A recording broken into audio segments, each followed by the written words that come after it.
बिस्मिल्लाहिर्रहमानिर्रहीम अस्सलामु अलैकुम स्टूडेंट्स। हमारा आज का टॉपिक है addition and subtractions of matrices.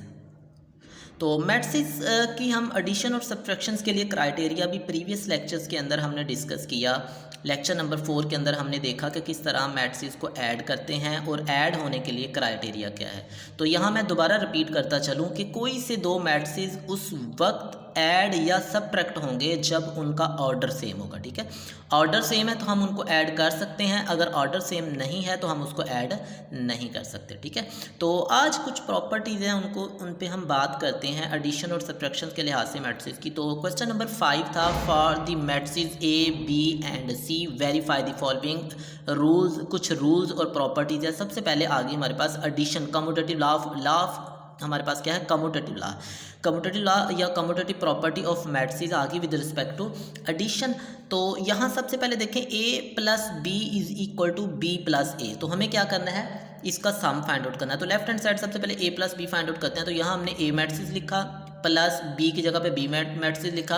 अब जब मैट्रिसेस की एडिशन की बात हम कर रहे थे तो हमने कहा कि मैट्रिसेस में जब कोई से दो मैट्रिसेस को ऐड करना है तो उसके जो सेम प्लेस एलिमेंट हो गए उनको, अब यहाँ पहला एलिमेंट और यहाँ पहला एलिमेंट, इन दोनों को ऐड करेंगे। तो ये लिखा 1 + 1, ये राइट कर दिया।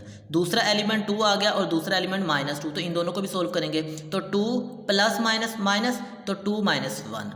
उसके बाद थर्ड एलिमेंट आ गया 3 प्लस ये वाला 1, तो 3 + 1। सिमिलरली 2 + 2, 2 - 2 और 1 + 2, तो ये हमने राइट कर दिया।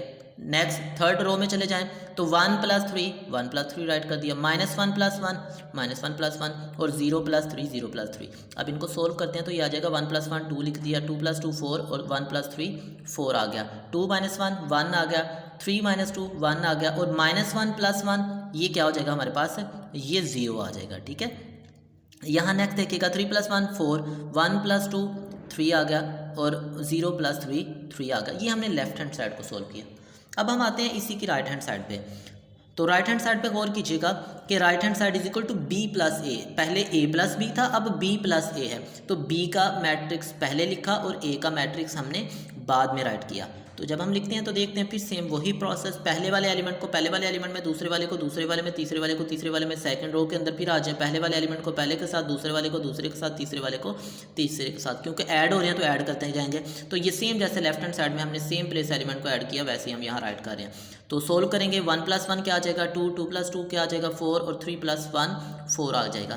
-1 + 2 प्लस का 1, -2 प्लस का 3 प्लस का 1 1 1 - 1 0 और 1 + 3 4, 2 + 3 2 + 1 3 और 3 + 0 3 आ गया। अब देखें लेफ्ट हैंड साइड को सोल्व किया तो आंसर आया 2 4 4, राइट को किया 2 4 4, उसके बाद लेफ्ट को किया 1 1 0 1 1 0 4 3 3 4 3 3। तो देखिए जो लेफ्ट हैंड साइड का आंसर है वही हमारे पास क्या बन रहा है, राइट हैंड साइड का। तो हम कह सकते हैं कि left hand side is equal to right hand side. इस तरह हमने वेरीफाई कर दिया कि a + b is equal to b + a, यानी कि a + b जो होता है मैट्रिक्स के अंदर वो b + a के बराबर होता है। ठीक है, b + a के बराबर होता है।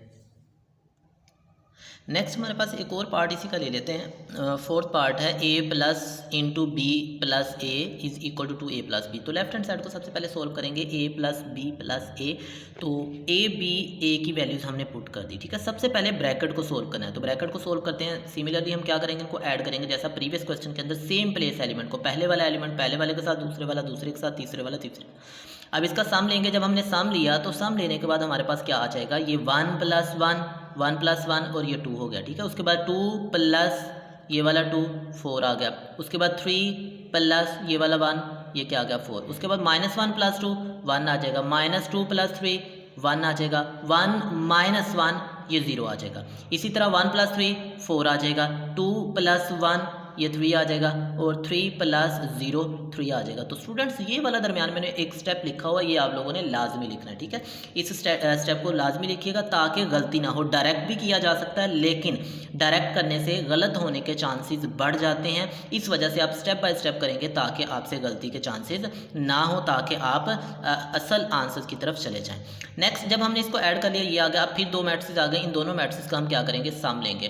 तो सम लेने के बाद क्या करते हैं, पहले वाले एलिमेंट को पहले वाले में ऐड किया तो 1 + 2 क्या आ जाएगा हमारे पास 3, उसके बाद 2 + 1 3 आ जाएगा। नेक्स्ट 3 + 4 7 आ जाएगा, 2 + 4 6 आ जाएगा, उसके बाद 1 + 4 5 आ जाएगा, 3 + 1 4 आ जाएगा, -1 + 0 माइनस का 1 ही रह जाएगा, 1 + 3 4 आ जाएगा, 0 + 3 3 आ जाएगा। तो ये लेफ्ट हैंड साइड को हमने सोल्व कर लिया। अब हम राइट हैंड साइड को सोल्व करते हैं। क्या 2a + b का आंसर भी यही निकलता है। तो 2a + b को हम सोल्व करते हैं। तो यहाँ लिखा 2a + b, तो क्या करेंगे 2a का मैट्रिक्स प्लस b, तो 2 को अंदर मल्टीप्लाई करवाते हैं हर एलिमेंट के साथ।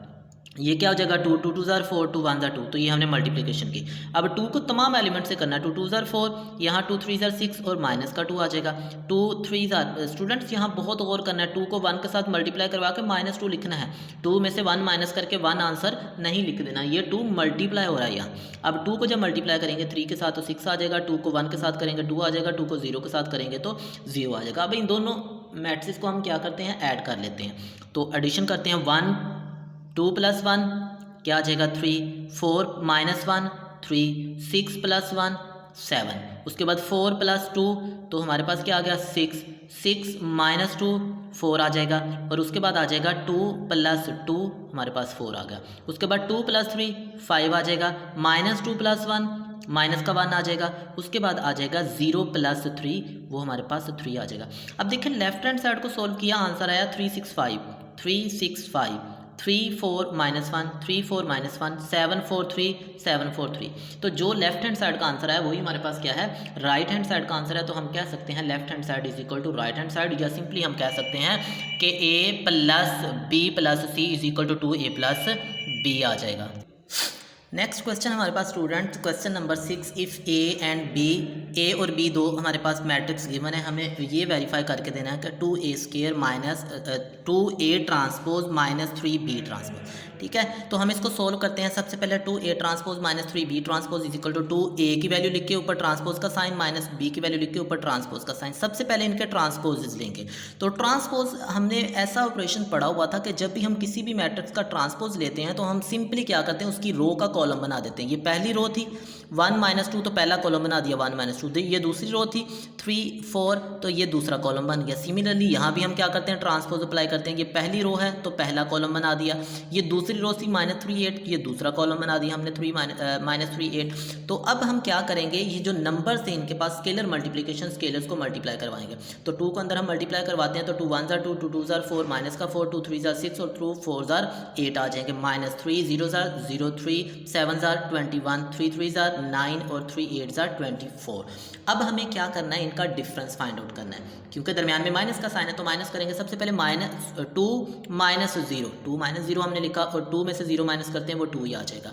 6 - -9, अब minus multiply by minus plus हो जाएगा, तो 3 आ जाएगा 6 + 9, ठीक है। माइनस और माइनस प्लस हो जाएंगे तो ये आ जाएगा 9, और 9 + 6 15 आ गया।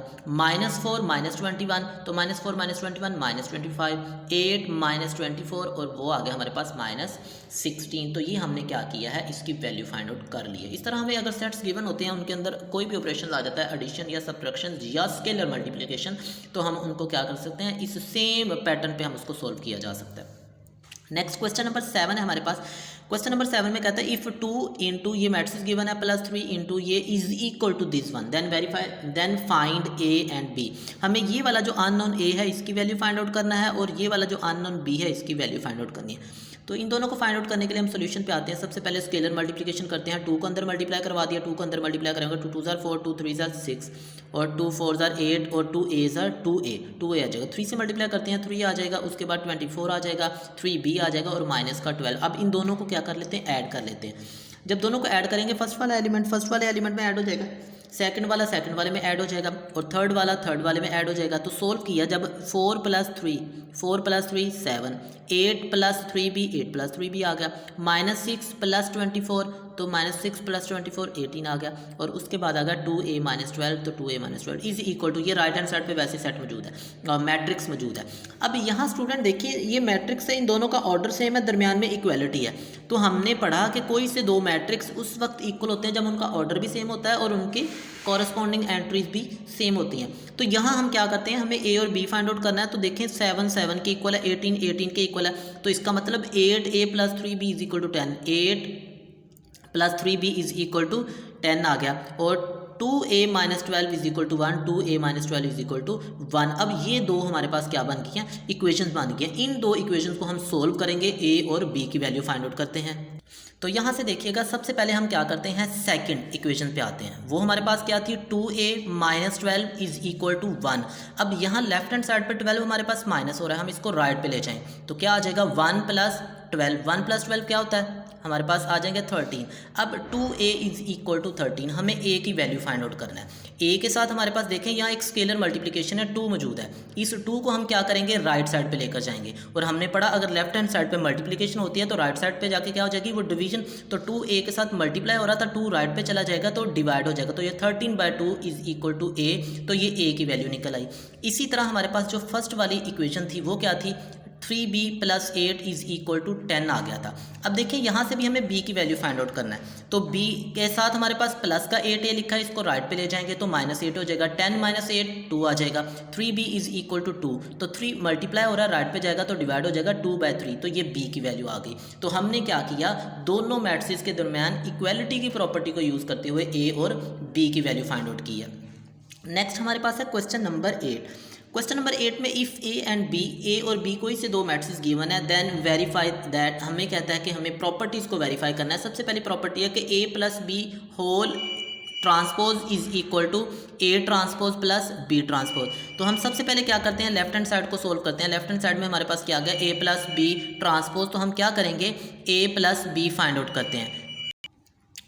a + b फाइंड आउट करते हैं तो यहाँ देखें a + b और ब्रैकेट लगा के होल के ऊपर ट्रांसपोज लिख दिया। सबसे पहले इनका सम ले लेते हैं तो 1 + 1 क्या आ जाएगा, 2, 2 + 1 3 आ जाएगा, 0 + 2 2 आ जाएगा और 1 + 0 1 आ जाएगा। अब इसका ट्रांसपोज लेते हैं तो ट्रांसपोज में देखिए पहले वाली रो का पहला कॉलम बन जाएगा, दूसरे वाली रो का दूसरा कॉलम बन जाएगा। तो ये हमारी लेफ्ट हैंड साइड आ गई। अब हम राइट हैंड साइड को सोल्व करते हैं। राइट हैंड साइड में हमारे पास a के ऊपर सेपरेट ट्रांसपोज है, b के ऊपर सेपरेट ट्रांसपोज है। तो हम क्या करते हैं, सबसे पहले a ट्रांसपोज + b ट्रांसपोज लिखते हैं। a का ट्रांसपोज लेंगे, पहली रो का पहला कॉलम बन जाएगा, दूसरी रो का दूसरा कॉलम, पहली रो का पहला कॉलम, दूसरी रो का दूसरा कॉलम। अब इन दोनों का हमें क्या करना है, सम लेना है। जब दोनों का सम लेंगे तो क्या आ जाएगा, 1 + 1 1 + 1 2 आ गया, 0 + 2 2 आ गया, 2 + 1 3 आ गया और 1 + 0 वो 1 आ गया। अब देखिए लेफ्ट हैंड साइड को सोल्व किया था तो वो आंसर आया था हमारे पास 2 3 2 1, तो राइट को सोल्व किया 2 3 2 1, तो left hand side = right hand side. तो यहाँ से हमने ये वेरीफाई करवा दिया कि जो लेफ्ट हैंड साइड का आंसर आता है वही हमारे पास क्या आता है, राइट हैंड साइड का आंसर भी आता है। नेक्स्ट इसी क्वेश्चन का एक बहुत इंपॉर्टेंट पार्ट हमारे पास मौजूद है, a - a transpose is skew symmetric. हमें इसको वेरीफाई करवाना है कि ये क्या है, स्क्यू सिमेट्रिक। अब स्टूडेंट स्क्यू सिमेट्रिक के लिए हमने प्रॉपर्टी ये पढ़ी थी कि कोई भी सेट स्क्यू सिमेट्रिक होता है उस सूरत में, फॉर एग्जांपल मेरे पास कोई एक m है, अगर मैं उस m का ट्रांसपोज लूँ तो वो उसी m के नेगेटिव के इक्वल आ जाए, तो उस सूरत में हम कहते थे वो क्या होना चाहिए, वो स्क्यू सिमेट्रिक होगा। ठीक है, तो यहाँ से हम इसी प्रॉपर्टी को यूज़ करना है। सबसे पहले देखें a - a ट्रांसपोज को हमने वेरीफाई करना है। हमें a - a ट्रांसपोज के बारे में नहीं पता, तो सबसे पहले हम इसकी वैल्यू फाइंड करेंगे, फिर इसकी जो वैल्यू आएगी उसको वेरीफाई करेंगे कि वो स्क्यू सिमेट्रिक है या नहीं। तो सबसे पहले हम क्या करते हैं, a - a transpose find out करते हैं। तो ये a हमारे पास मैट्रिक्स मौजूद है, तो a - a ट्रांसपोज = ये a आ गया माइनस ये a आ गया और उसका ट्रांसपोज ले लेंगे तो ये रो थी कॉलम बन गया, ये सेकंड रो थी कॉलम बन गया। अब इन दोनों का डिफरेंस लेना है हमें, तो 1 - 1 1 - 1 0 आ गया, 2 - 0 2 - 0 2 होता है, तो 0 - 2 माइनस का 2 होता है और 1 माइनस 1 0 होता है। तो ये हमारे पास क्या आ गया, ए माइनस ए ट्रांसपोज। अब ए माइनस ए ट्रांसपोज, इससे हमें ये वेरीफाई करवाना था कि ये स्क्यू सिमेट्रिक है। अब अगर इसे वेरीफाई करवाना है तो इसका हमें ट्रांसपोज लेना पड़ेगा। तो ए माइनस ए ट्रांसपोज होल का ट्रांसपोज लिया, दोनों तरफ ट्रांसपोज अप्लाई करवा देते हैं। तो ये पहले वाली रो थी, पहला कॉलम बन गया, दूसरी रो थी, दूसरा कॉलम बन गया। अब यहाँ से माइनस कॉमन ले लें। जब माइनस कॉमन लेंगे तो अंदर वाले साइन चेंज हो जाएंगे। तो ये आ जाएगा 0, ये माइनस का 2, ये 2 और ये 0 आ जाएगा। अब ये वाली जो वैल्यू थी अगर गौर किया जाए तो ये ए माइनस ए ट्रांसपोज दोबारा बन गया। तो हम कह सकते हैं कि जब ए माइनस ए ट्रांसपोज होल का ट्रांसपोज लेते हैं तो वो अपने ही नेगेटिव के इक्वल बनता है, क्योंकि ये वाला मैट्रिक्स दोबारा आया लेकिन किसके साथ आया, नेगेटिव साइन के साथ। तो हम कहते हैं कि जब इस सेट का ट्रांसपोज लिया, इस मैट्रिक्स का ट्रांसपोज लिया, तो ये मैट्रिक्स दोबारा अपने नेगेटिव के इक्वल आ गया। तो हैंस यहाँ से हम ये कह सकते हैं कि जब वो अपने नेगेटिव के इक्वल आ गया तो ये वाली वैल्यू हमें उस डेफिनेशन की तरफ ले जाती है जो कि स्क्यू सिमेट्रिक की है, जो यहाँ स्टार्ट पे मैंने बताया था कि किसी भी मैट्रिक्स का जब हम क्या करते हैं, ट्रांसपोज लेते हैं तो उसका नेगेटिव बन जाए तो वो हमारे पास स्क्यू सिमेट्रिक कहलाता है। तो यहाँ से हम कहते हैं कि ये वाला मैट्रिक्स हमारे पास क्या है, एक स्क्यू सिमेट्रिक मैट्रिक्स है। और ये एक मैट्रिक्स है, ए माइनस ए ट्रांसपोज हमारे पास एक सिंगल मैट्रिक्स है।